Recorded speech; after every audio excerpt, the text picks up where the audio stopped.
Now question number 8. Consider the following statement with reference to Nizam ul मुल्क असफ जहाँ के बारे में, यानी कि हैदराबाद का जो संस्थापक था। निजाम उल मुल्क असफ जहाँ was the founder of the state of Awadh. ये तो पहले ही गलत हो जाता है, अवध का तो था नहीं वो। He was a contemporary of Mughal emperor Jahandar Shah. Jahandar Shah का कॉन्टेम्पररी था। कॉन्टेम्पररी इट मींस दैट कि जब वो, देखो तुम लोगों को पढ़ाए हुए हैं हम कि असफ जाह जो थे वो तुम्हारे मोहम्मद शाह के साथ मिल करके मारते हैं किसको, 1724 का मेरे ख्याल से समय है, मारते हैं सैयद ब्रदर को। सैयद ब्रदर वही हैं जो कि फारूक सियर का आंख फोड़ देते हैं। फारूक सियर पहला ऐसा मुगल एम्परर बनता है जो कि अंधा रहता है, और उसके पीछे सैयद ब्रदर रहते हैं, द किंग मेकिंग ब्रदर्स, जिन्होंने फारूक सियर को बनाया था।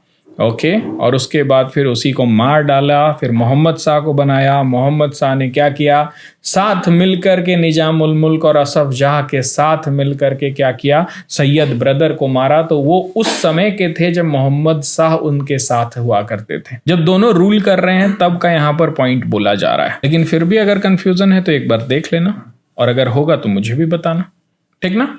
No, he followed a tolerant policy toward the Hindus. मैंने तुम्हें बताया है कि इस समय का जो राज्य है उस समय शांति बहाल है। यहाँ पर जो भी तुम्हारे जो ये सारे भी जो लिए जाते थे ना कर, जिसको जजिया ये सब कहा जाता था, उसको भी हटाया गया है, ठीक है। तो टॉलरेंट पॉलिसी है।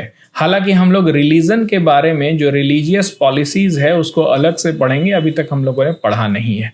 ओके, सो इसका आंसर तुम्हारा पहला जो है वो नहीं होगा, दूसरा भी नहीं होगा, तीसरा सिर्फ आंसर होगा। क्वेश्चन नंबर 9 तुम लोगों का, ठीक है। Which of the following pair with regard to the Maratha confederacy, Maratha state और रूलर है, ठीक ना।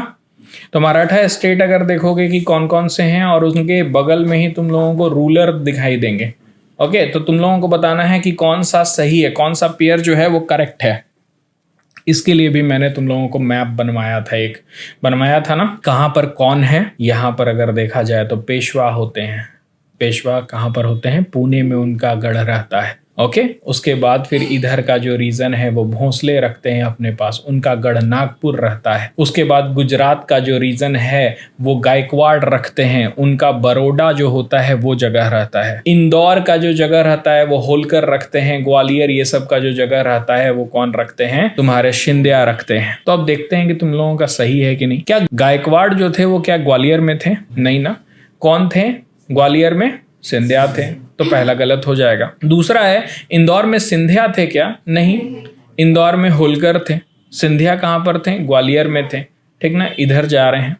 क्या बड़ौदा में होलकर थे, नहीं, सब गलत लिखा हुआ है। बड़ौदा में होलकर नहीं थे, बड़ौदा में तो गायकवाड़ थे। नागपुर में भोंसले थे, सही है। नागपुर में कौन है, भोंसले हैं, और पेशवा पुणे में है। 4 और 5 सही होगा, डी आंसर होगा। नाउ ये क्वेश्चन जो है वो क्वेश्चन नंबर 10 बनेगा तुम लोगों का। The British army defeated Tipu Sultan in a brief but fierce war. British army ने टीपू सुल्तान को छोटे पर बहुत ही घमासान युद्ध में हराया 1799 में। मैंने अभी तुम लोगों को बताया कि उनकी मौत 1799 में हुई थी, बताया ना। Thus putting an end to the ambition of the Mysore state, और इसी के साथ मैसूर की जो महत्वाकांक्षा थी अंग्रेजों की हराने की और अपना राज्य को और ज्यादा बढ़ाने की, वहीं पर खत्म हो जाता है। In this context which of the following was were the consequence of the war. इस कॉन्टेक्स्ट में ये बताओ कि वार का जो निर्णायक था, जो मतलब आउटकम था, वो क्या था, निकल के क्या आया इस युद्ध से। पहला पॉइंट है all the territory of Mysore were given to the British ally the Nizam of the Hyderabad. दूसरा है Mysore was restored to the descendant of the original raja from whom Hyder Ali seize the power. Mysore का जो राज्य था वो ओरिजिनल राजा को दे दिया गया, जिससे कि हैदर अली ने छीना था, 1761-62 में अपने आप को स्थापित किया था। तीसरा सब्सिडरी अलायंस साइन हुआ मैसूर स्टेट का, उसके बाद सहायक संधि हुई। देखो पहला तो है कि ऑल द टेरिटरीज होगा ही नहीं। ऑल द टेरिटरी काहे देगा, सारा टेरिटरी काहे देगा, और वो भी किसको, निजाम को। वो कुछ लगता है क्या, वो अपने लिए लड़ाई लड़ रहा है कि निजाम के लिए लड़ाई लड़ रहा है। तो मैसूर का जो पार्ट था, मैंने बताया था, डिंडीगुल ये सब अपने पास रख लेता है। हैदराबाद को भी कुछ देता है, मराठा को भी कुछ देता है, लेकिन ज्यादा पार्ट जो है वो अपने पास रख लेता है। So all the territory of Mysore, ये गलत बात है। Mysore was restored to the descendant of the original raja from whom Hyder Ali all the, जी हाँ, वाडियार को सारा फिर दे दिया गया। वाडियार तुम रखो। अब चिक्का कृष्णराज जो थे वो पहले थे जिससे हैदर ने छीना था, अब कृष्णराज तृतीया को दे दिया जाएगा। उसके बाद subsidiary alliance was imposed on the new Mysore state. जी हाँ, ये दूसरा बना था। सबसे पहले हैदराबाद से करने के बाद सब्सिडरी अलायंस मैसूर के साथ कर लिया गया। ओके, सहायक संधि समझ में आ रहा है। और सबसे लास्ट में किसके साथ किया गया? इंदौर के होलकर के साथ। तो जिसका भी सही हुआ सी है। ओके,